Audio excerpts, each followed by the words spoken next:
have been juggling so many different things at home.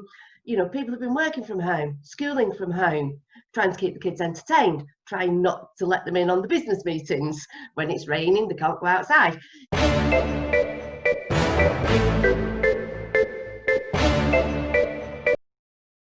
Hi guys, and welcome back to another edition of On the Plus Side with myself, SharonD.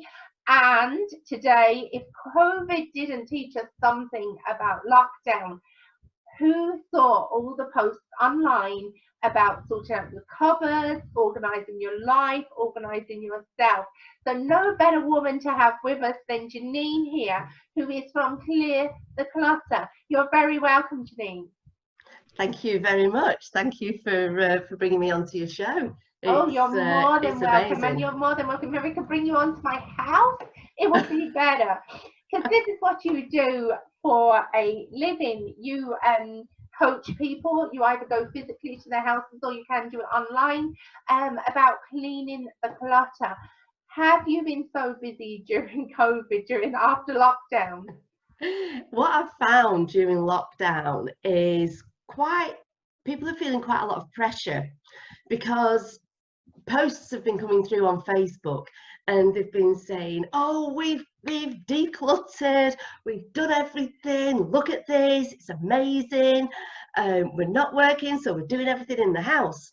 But then there's the other extreme, and that's where some people have found it so difficult, and it affects people's mental well-being in a massive way.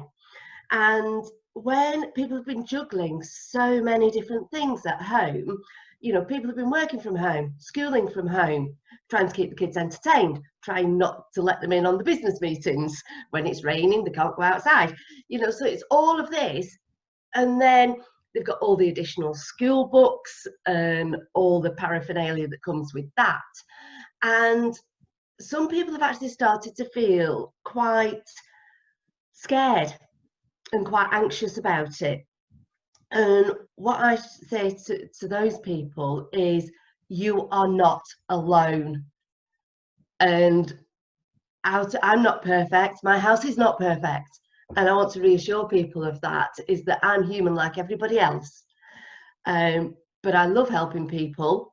I love helping people sort their rooms out, their houses out, their garages, the cupboards, whatever they want to do.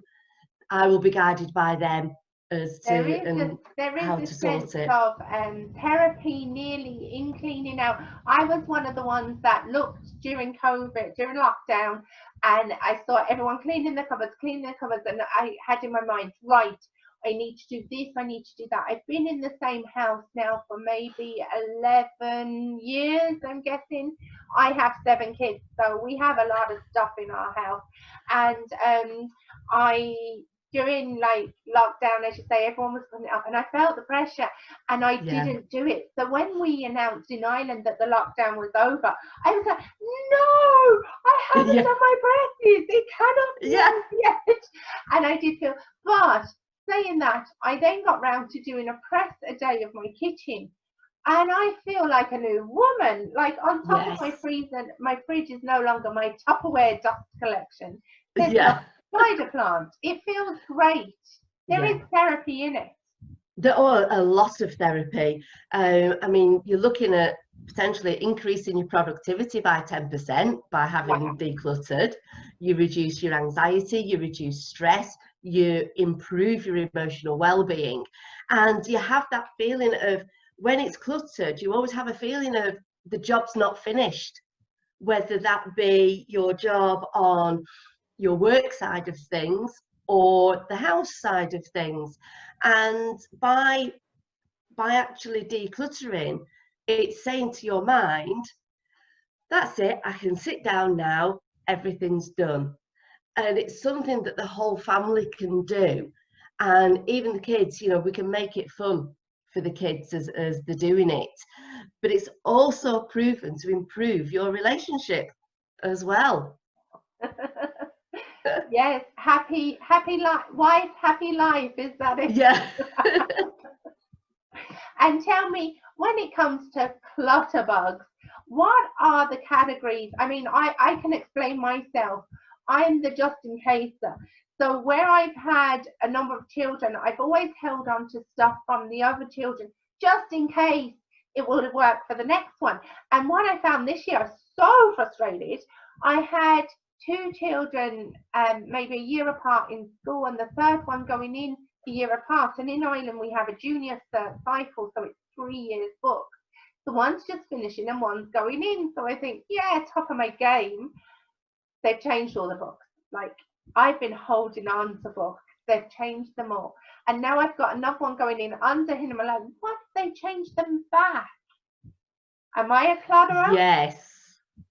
It's hard. It is. And there's, with that example there, if they've changed the books now, they will probably not go back. There's a very high chance that they would not go back to the books that they were using, because by the time they do change again, they'll have all been rewritten and reproduced and brought more up to date.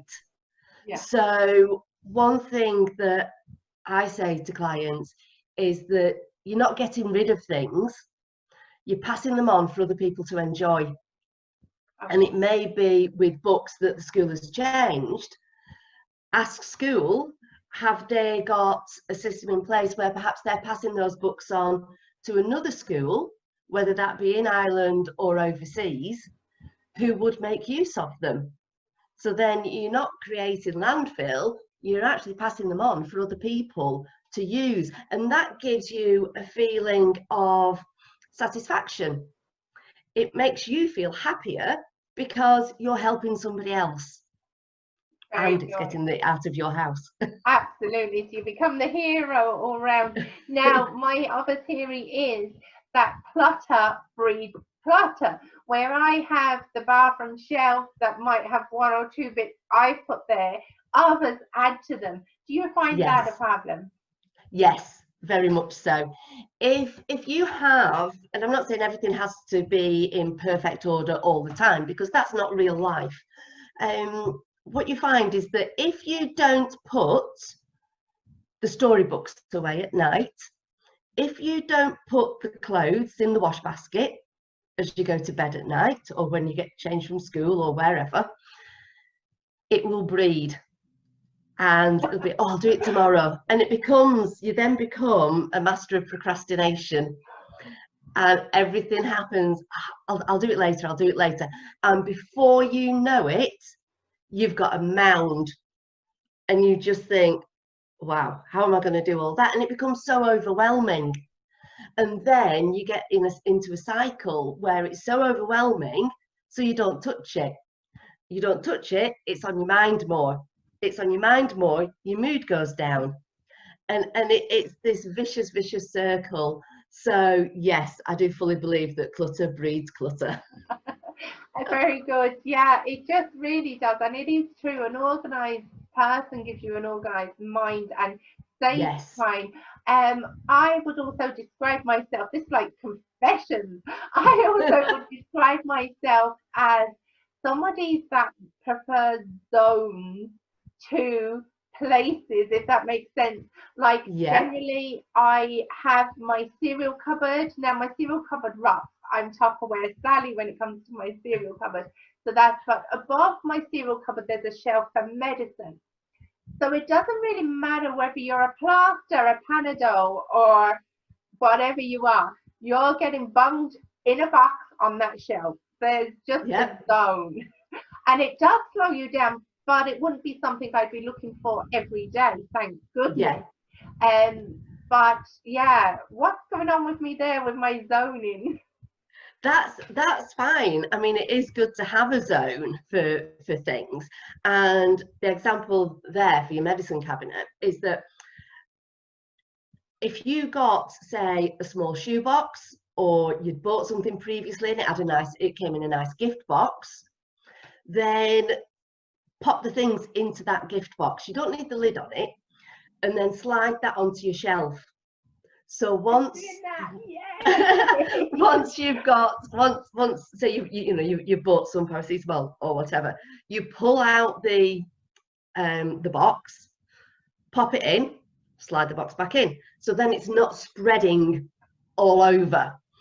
And you know, your bottles just store upright, and then all the boxes of tablets and things and plasters, you can put one behind each other. And if you store them vertically, it's a lot easier to see what you've got. Yeah, very good. I feel like I'm winning. I'm doing that. I feel like I'm actually winning. I just look at it and I'm just like, oh, yeah, but no, it's right. What would be your top tip for keeping your house clutter free? Only buy what you actually need. There's a difference between needs and wants. And if your children, if say it's coming up to Christmas or the birthdays, have a toy declutter before they start writing their lists. Right. And say to, you know, you can say to them along the lines of, right, okay, now you've got lots of toys here. Let's look at, you know, let's look, see what they're like. If you've got anything broken, then it goes. Or if you've got any games that have pieces, for instance, there's a game called Operation where you have to, you know, get all the bones out and everything.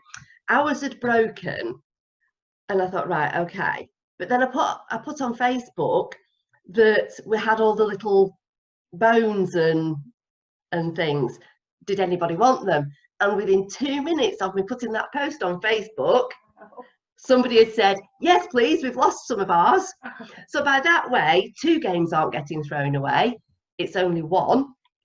And somebody can now play the other one. So declutter the toys before they start writing their lists.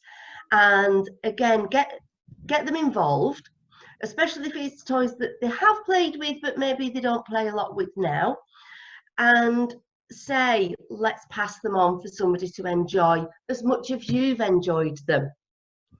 And there are things that perhaps have been at the bottom of a tub or a bottom of a cupboard for a long time and they've not played with it, but you can guarantee as soon as they see it, oh, that's my favourite, I can't throw that away, no, nobody can have that.